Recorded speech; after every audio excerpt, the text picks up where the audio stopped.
So hey welcome to the channel study word and आज हम लोग करने वाले हैं cell the unit of life part 2। ठीक है, पार्ट 1 में मैंने सेल का बेसिक इंट्रोडक्शन दिया था और सॉरी कि वीडियो काफ़ी ज़्यादा लेट आई है पार्ट 2, बट अब जो है वीडियो काफ़ी ज़्यादा मैं रेगुलर रहने की कोशिश करूँगा। सो पहले पार्ट में हम लोगों ने बेसिक इंट्रोडक्शन देखा था। अब इस पार्ट में हम लोग देखने वाले हैं साइंटिस्ट के बारे में, माइक्रोस्कोप के बारे में, प्रॉपर्टीज़ ऑफ सेल और लास्ट सेगमेंट है हमारा डिड यू नो। ठीक है, तो फर्स्ट अभी हम लोग आ जाते हैं नो योर साइंटिस्ट, यानी हमें सेल से रिलेटेड कुछ साइंटिस्ट के बारे में जानने की ज़रूरत है जिन्होंने सेल पे जो है बहुत ज़्यादा कंट्रीब्यूट किया था। ठीक है, तो सबसे पहला नाम है हमारे पास रॉबर्ट हुक। रॉबर्ट हुक का लाइफ स्पेन दिया हुआ है 1635 to 703। ठीक है, अब सबसे पहले क्या बोल रहे हैं यहाँ पे, the term cell was introduced by Robert Hooke in 1665। So Robert Hooke का कंट्रीब्यूशन क्या था कि उन्होंने टर्म सेल यानी वर्ड सेल दिया था इन 1665। ठीक है, Robert Hooke introduce the term cell in 1665 after observing cellular structure of cork, a substance obtained from the bark of tree। ठीक है, तो ये बोल रहा है कि रॉबर्ट हुक ने सेल टर्म दिया था यानी वर्ड सेल दिया था after observing the cellular structure of cork. अब कॉर्क क्या होता है यहाँ पे दिया हुआ है, it is a substance which is obtain from the bark of the tree. Bark of the tree जो आउटर जो वुडन पार्ट होता है ट्री का, यानी छाल जिसको बोलते हैं, बार्क कहलाता है। ठीक है, तो बार्क से बनता है कॉर्क। ठीक है, it is a substance made from the bark of a tree. So उन्होंने क्या किया, कॉर्क के सेल्यूलर स्ट्रक्चर को देखते हुए उन्होंने टर्म सेल दिया। अब यहाँ पे पूरा बताया है कि while examining a thin slice of cork under compound microscope, Hooke observed many small compartments resembling honeycombs. These he termed as cells. तो उन्होंने क्या किया, उन्होंने कॉर्क का जो कि made from the bark of the tree, ठीक है, कॉर्क का थिन स्लाइस लिया, उसे कंपाउंड माइक्रोस्कोप में देखा, तो उन्होंने ऑब्जर्व किया कि इस थिन स्लाइस ऑफ कॉर्क में काफ़ी सारे छोटे कंपार्टमेंट्स हैं जो कि बिल्कुल सिमिलर हैं हनी कॉम्ब के स्ट्रक्चर से। ठीक है, हनी कॉम्ब स्ट्रक्चर कैसे होता है, जो मधुमक्खी का छत्ता, उसका स्ट्रक्चर कैसा होता है, ऐसा हेक्सागन टाइप का होता है, ऐसे रिपीटिंग हेक्सागन यूनिट से बना होता है।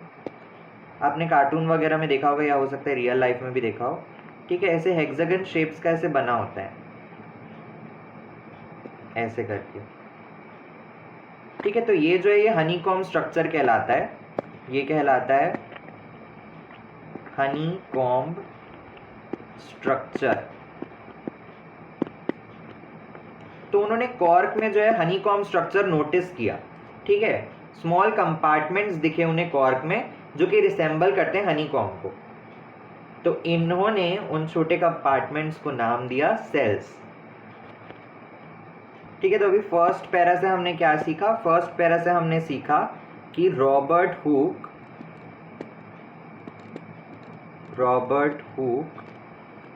ने टर्म सेल दिया हमें। ठीक है, रॉबर्ट हुक ने हमें सेल टर्म दिया। कैसे, उन्होंने कॉर्क जो कि है made from bark of tree, made from bark of tree. ठीक है, रॉबर्ट हुक ने सेल टर्म दिया। कैसे, उन्होंने कॉर्क को ऑब्जर्व किया अंडर माइक्रोस्कोप।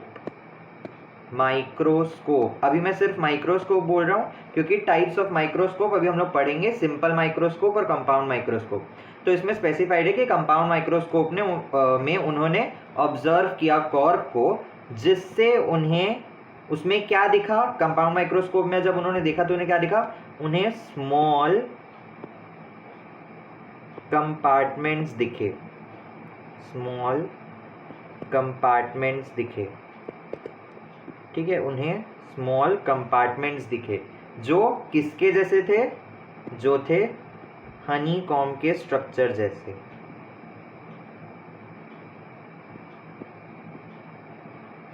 हनी कॉम्ब के एक मिनट, जो थे हनी कॉम्ब के स्ट्रक्चर जैसे, ठीक है। Robert Hooke coined the term cell, ठीक है। कैसे? फ्रॉम कॉर्क, कॉर्क को उन्होंने माइक्रोस्कोप में देखा, जिससे उन्हें स्मॉल कंपार्टमेंट्स दिखा जो कि हनी कॉम्ब के स्ट्रक्चर जैसा है। फिर उन्होंने वो ऑब्जर्व करके सेल टर्म दिया। आप चाहें तो इसका स्क्रीनशॉट ले सकते हैं, वैसे काफ़ी मैसी सा लग रहा है बट समझ में आ जाएगा, ठीक है। तो मैं इसको अभी शॉर्ट में बता देता हूँ अब आगे, क्योंकि ये उतना मतलब इम्पॉर्टेंट है, लेकिन इसको आप लर्न कर सकते हैं, इसमें कुछ ऐसा ज़्यादा समझाने वाला पार्ट नहीं है, ठीक है। तो सेकेंड अब हमारे साइंटिस्ट है रॉबर्ट ब्राउन। इनका लाइफ स्पैन है 1773 to 1858, ठीक है। In 1831 Robert Brown discovered the presence of nucleus in the centre of a plant cell, ठीक है। रॉबर्ट हुक का ये है उनका इमेज, और ये रॉबर्ट ब्राउन की फोटो है, ठीक है। यहाँ पे दिया हुआ है Robert Brown discovered the presence of nucleus in the centre part of a plant cell. तो अभी हम लोग प्लांट सेल एनिमल सेल में वैसे तो हम लोग गए नहीं है अभी, लेकिन प्लांट सेल अगर हम लोग बात करें तो ये सेल है, ठीक है। तो यहाँ पे सेंटर पे होता है हमारा न्यूक्लियस, ये जो है हमारा न्यूक्लियस होता है, किसी भी सेल के सेंटर में न्यूक्लियस होता है। तो उस न्यूक्लियस के प्रेजेंस को, यानी वो न्यूक्लियस प्रेजेंट है, वो चीज़ डिस्कवर की थी रॉबर्ट ब्राउन ने, ठीक है। अब न्यूक्लियस क्या करता है ये तो मैंने एक शॉर्ट वीडियो पहले बनाया था उसके ऊपर, जिसमें मैंने सेल के ऊपर 5 इंपॉर्टेंट पॉइंट्स बताए थे, ठीक है। तो इसमें ये है कि जैसे हमारे बॉडी के लिए हमारा मेन फंक्शन जो है वो ब्रेन करता है, वैसे ही सेल में जो है सारे सेल्यूलर एक्टिविटीज़, यानी जो भी सेल के फंक्शंस होते हैं वो सारे न्यूक्लियस कंट्रोल करता है, ठीक है। So nucleus, presence of nucleus in the centre of a plant cell was given by Robert Brown. Third है हमारे Theodor Schwann from 1810 to 1882 and Matthias Schleiden from 1804 to 1881, ठीक है। अब ये है हमारे थियोडर श्वान और मैथियस लेडन, इनको हम लोग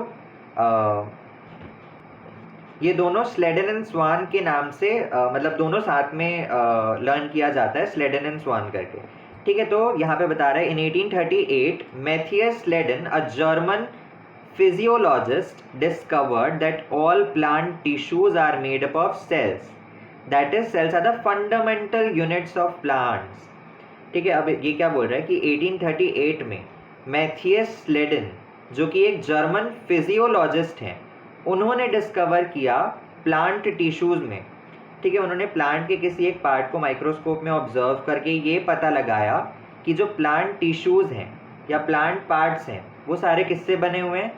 सेल्स से, because cells are the building blocks of life, ठीक है। सारे सेल्स से बने हुए हैं, जिससे हम लोग को ये पता चल जाता है कि cells are the fundamental units of all plants. यहाँ पे मैथियस लेडन ने सिर्फ प्लांट वाले बेस पे, मतलब उन्होंने सिर्फ प्लांट पे ये पता लगाया कि प्लांट जो है वो उसके सारे जो उसका जो फंडामेंटल यूनिट है वो सेल है। Next, in the next year just 1838 में मैथियस लेडन ने ये वाला पॉइंट रखा अपना कि प्लांट जो है वो उसका फंडामेंटल यूनिट जो है वो सेल है। नेक्स्ट ईयर जस्ट 1839 में थियोडर श्वान, अ जर्मन फिजियोलॉजिस्ट, ये भी जर्मन फिजियोलॉजिस्ट है, इन्होंने डिस्कवर किया कि animal tissues are also made up of cells, that is cells are the fundamental unit of animals also. इसी कारण ये दोनों साइंटिस्ट को हम लोग साथ में बोलते हैं स्लेडन एंड स्वान, और इन्होंने यही बताया था कि प्लांट सेल और एनिमल सेल दोनों का फंडामेंटल यूनिट जो है वो सेल होता है। तो वापस से हम लोग अपने कंसेप्ट में आ जाते हैं। तो अभी हमने क्या पढ़ा कि रॉबर्ट ब्राउन इन्होंने क्या बताया? प्रेजेंस ऑफ न्यूक्लियस, इन्होंने प्रेजेंस ऑफ न्यूक्लियस दिया। नेक्स्ट हमारे दो साइंटिस्ट जिनको हम लोग एक साथ बोलते हैं स्लेडन एंड स्वान, इन्होंने क्या दिया हमें? इन्होंने बताया, स्लेडन ने बताया कि प्लांट, और श्वान ने बताया कि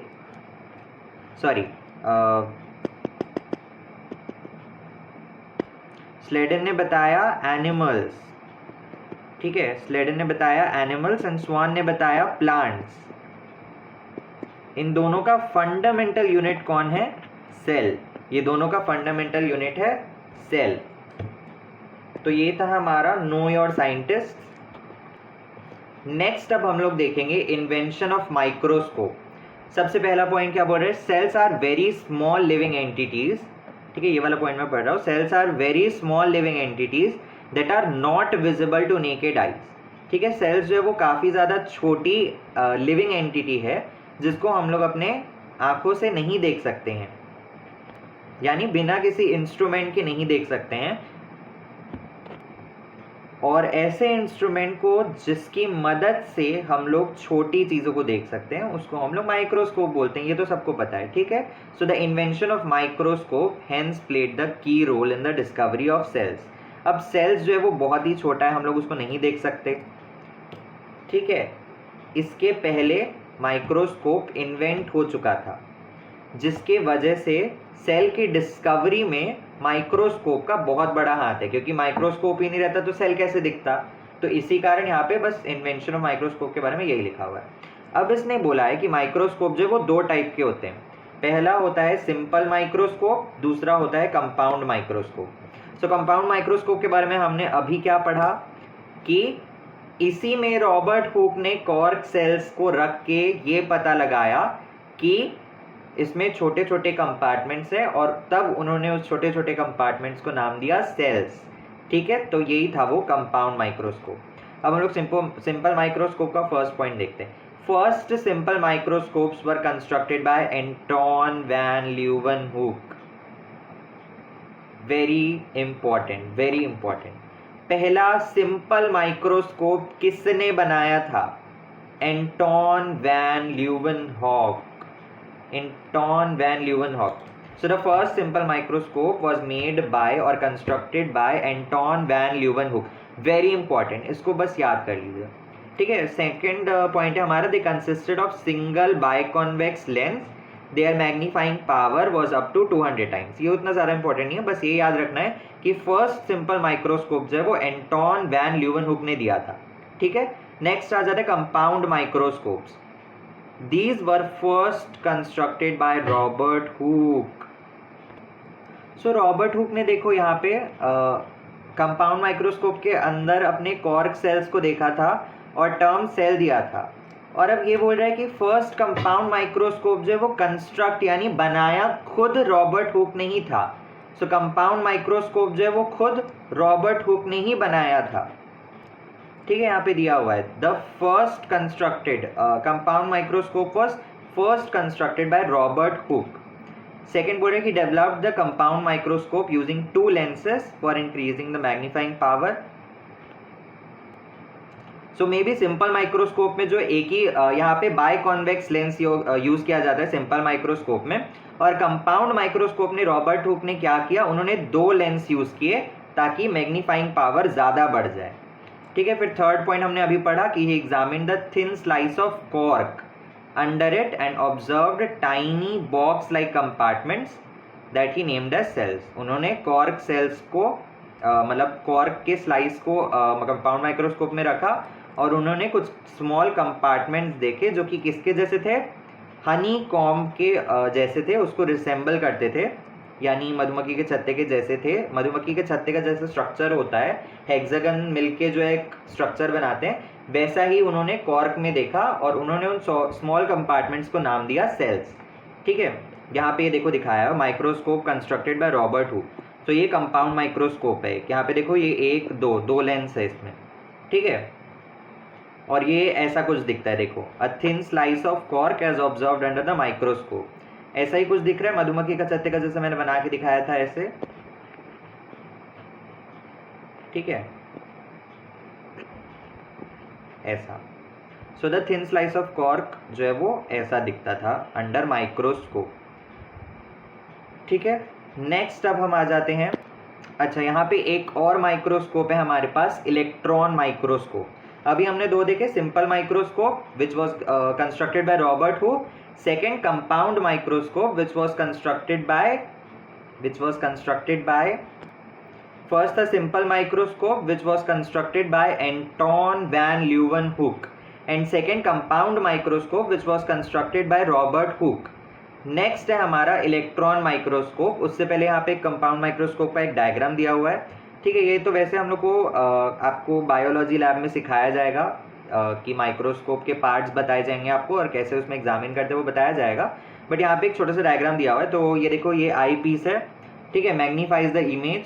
यहाँ पे हम लोग एडजस्ट करते हैं, रफ एडजस्टमेंट जो भी करना रहता है, और यहाँ पे फाइन एडजस्टमेंट मतलब एकदम बारीक से बारीक एडजस्टमेंट जो हम लोग को करना है, ठीक है। यहाँ पे है nose piece revolves to move the desired lens into the position, ठीक है। फिर वैसे इसके बारे में हम लोग को ज़्यादा जाना, क्योंकि नॉर्मल जो हम लोग यूज़ करते हैं वो, ठीक है, ये ऑब्जेक्टिव लेंस हो गया हमारा। फिर यहाँ पे एक कंडेंसर दिया हुआ है, ठीक है, focuses light on the object जो है वो यहाँ हमारा रखाएगा, ठीक है। ये क्लिप होता है जो कि स्लाइड को पकड़ता है, और स्लाइड में ही हमारा जो भी जिसको हम लोग को ऑब्जर्व करना है या देखना है वो हमारा स्लाइड में ही रहता है। ये क्लिप है जो उसको पकड़ के रखेगा। फिर यहाँ पे दिया हुआ है स्टेज हाइट एडजस्टमेंट, ये हाइट एडजस्टमेंट के लिए यहाँ पे, और एक ये मिरर है या फिर यहाँ पे लाइट सोर्स रहता है या मिरर रहता है, ठीक है, तो जिससे लाइट मिले हमारे ऑब्जेक्ट के ऊपर, जिससे हम लोग को और क्लियर दिखे, ठीक है। तो ये हो गया कंपाउंड माइक्रोस्कोप। वैसे इसके बारे में उतना ज़्यादा जानना ज़रूरी नहीं है, हम लोग को आगे और पढ़ाया जाएगा, और अगर आपको चाहिए तो मैं इसके ऊपर एक वीडियो बना दूंगा कंपाउंड माइक्रोस्कोप को लेके, उसके डायग्राम को लेके, ठीक है। अभी हम लोग बढ़ते हैं आगे इलेक्ट्रॉन माइक्रोस्कोप पे। सो द फर्स्ट पॉइंट क्या बोल रहा है, the invention of electron microscope has led to great advancements in the study of cells, ठीक है। सिंपल माइक्रोस्कोप, कंपाउंड माइक्रोस्कोप अच्छा था, लेकिन अब हम लोग को और ज़्यादा प्रिसाइज, और ज़्यादा एक्यूरेट, और ज़्यादा छोटे से छोटे चीज़ को देखना था, तो उसके लिए हम उन लोगों ने इलेक्ट्रॉन माइक्रोस्कोप डिस्कवर किया। यहाँ पे नहीं दिया हुआ है किसने डिस्कवर किया, तो यहाँ पे नहीं दिया हुआ है कि किसने डिस्कवर किया, और इसी कारण हम लोग को उसके बारे में जानना भी नहीं है, ठीक है। वैसे ही बहुत सारी इन्फॉर्मेशन है, तो ज़्यादा एक्स्ट्रा या जानना है तो जान सकते हैं, 1 मिनट, ठीक है। तो इलेक्ट्रॉन माइक्रोस्कोप अगर जानना है आपको, तो earnest Ruska and max knoll ने उसे डिस्कवर किया था। फर्स्ट इलेक्ट्रॉन माइक्रोस्कोप जो है वो इन दोनों ने डिस्कवर किया था, वैसे वो उतना इंपॉर्टेंट नहीं है, ठीक है। सेकंड पॉइंट क्या बोले, electron microscope use beams of electrons which are bent by magnets to magnify the image, ठीक है। इलेक्ट्रॉन माइक्रोस्कोप में हम लोग बीम भेजते हैं इलेक्ट्रॉन का, जिसको बेंट किया जाता है by magnets to magnify the images. अब इसके हम लोग ज़्यादा अंदर नहीं घुसते, इसको ऐसे ही ऊपर से देखते, तो इसमें बस ये इम्पॉर्टेंट है कि इलेक्ट्रॉन माइक्रोस्कोप को हमने फर्दर और छोटी चीज़ों को देखने के लिए यूज़ किया था, ठीक है। और they can magnify image object up to 200,000, यानी 2 लाख गुना किसी ऑब्जेक्ट को बड़ा करके हमें दिखा सकता है, ठीक है। नेक्स्ट अब हम आ जाते हैं properties of living cells. Some important properties of living cells are as follows. अब हमारा थर्ड टॉपिक शुरू हो चुका है। अभी हम तक हमने कौन सा 2 टॉपिक किया, पहला हमने किया नो योर साइंटिस्ट, दूसरा हमने किया माइक्रोस्कोप्स, तीसरा टॉपिक है हमारा प्रॉपर्टीज ऑफ लिविंग सेल्स, ठीक है। फर्स्ट पॉइंट क्या बोल रहा है, generally a cell is so small that it is not visible to naked eye. हम लोगों ने कई बार अभी पढ़ लिया कि सेल जो है वो काफ़ी ज़्यादा छोटा होता है, हम उसे बिना किसी इंस्ट्रूमेंट के अपने आंखों से नहीं देख सकते। हमें इंस्ट्रूमेंट को यूज़ करना पड़ता है, जैसे मैग्नीफाइंग ग्लास या फिर माइक्रोस्कोप, जिसकी मदद से हम लोग सेल देख सकते हैं। सेकेंड पॉइंट क्या बोल रहा है, फर्स्ट पॉइंट हमने देख लिया, सेकेंड पॉइंट क्या बोल रहा है, cells shape and size vary both within an organism and between different organisms, ठीक है। काफ़ी अच्छा पॉइंट है। इसने क्या बोला है, सेल का जो शेप है, ठीक है, सेल काफ़ी ज़्यादा शेप्स के हो सकते हैं, हम लोग आगे पढ़ेंगे, स्क्वैमस, क्यूबॉइडल, बहुत तरीके के बहुत सारे शेप्स होते हैं सेल के, और साइज़ भी बहुत ज़्यादा वेरी करते हैं, यानी छोटा सेल हो सकता है, छोटे से छोटा सेल, और बड़े से बड़ा सेल। जैसे सबसे छोटा सेल अगर हम लोग जानते हैं वो किसका होता है, सबसे छोटा सेल होता है माइकोप्लाज्मा, माइकोप्लाज्मा जो है वो सबसे छोटा सेल होता है। सबसे बड़ा सेल कौन सा होता है? सबसे बड़ा सेल होता है एक ऑस्ट्रिच का एग। ठीक है, इसको भी हम लोग कंसेप्ट में लिख लेते हैं, कंसेप्ट में लिख लेते हैं। तो क्या बोला मैंने? स्मॉलेस्ट सेल कौन सा है? बताओ कौन सा है? Mycoplasma. Mycoplasma is the smallest cell in the world. Largest cell कौन सा है? लार्जेस्ट सेल कौन सा होता है? Ostrich egg. Ostrich egg is the largest cell. तीसरा एक और, लॉन्गेस्ट सेल कौन सा होता है? लॉन्गेस्ट, सोचो लॉन्गेस्ट कौन सा होता है, ये मेरे को कमेंट करके बताओ। लॉन्गेस्ट सेल कौन सा होता है? लॉन्गेस्ट सेल कौन सा होता है? जो भी कमेंट में सही आंसर देगा मैं उसको अगली वीडियो पे एक शाउट आउट दूंगा। सो लॉन्गेस्ट सेल आपका होमवर्क है, आपको बताने कि लॉन्गेस्ट सेल वर्ल्ड में कौन सा होता है। अब हम लोग आ जाते हैं अपने थर्ड पॉइंट पे।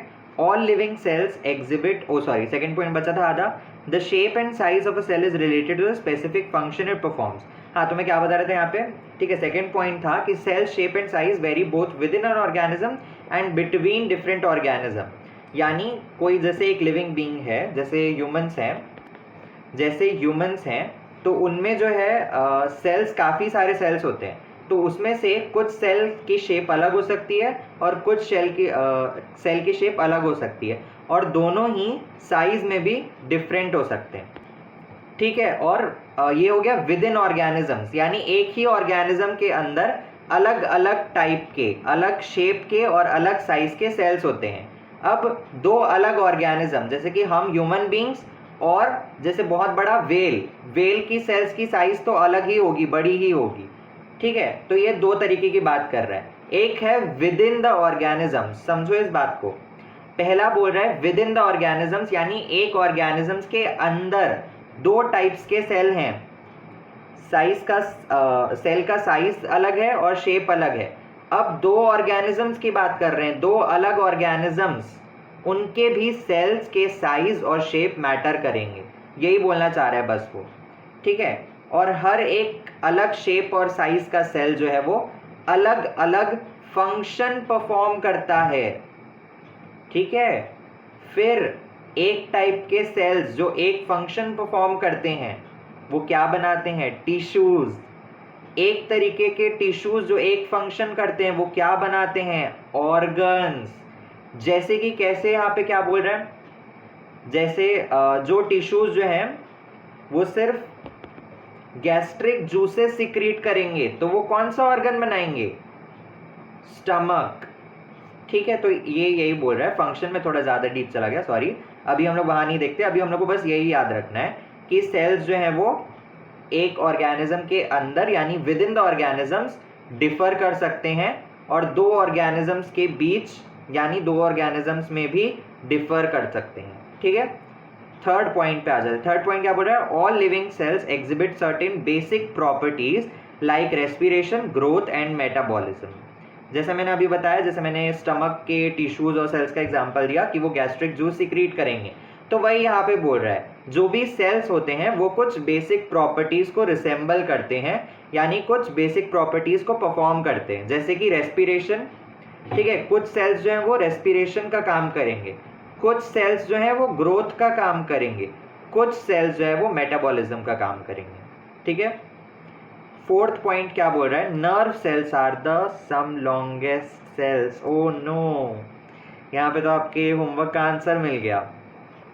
चलो कोई बात नहीं, जो बच्चा, तो कोई बात नहीं, आपका होमवर्क बदल देंगे आगे, और जो आएगा उसके हिसाब से दे दूंगा। तो यहाँ पे बता दिया, वैसे लॉन्गेस्ट सेल जो है वो नर्व सेल होता है। ठीक है, वैसे आप कमेंट कर सकते हैं, उसमें कोई वो नहीं है।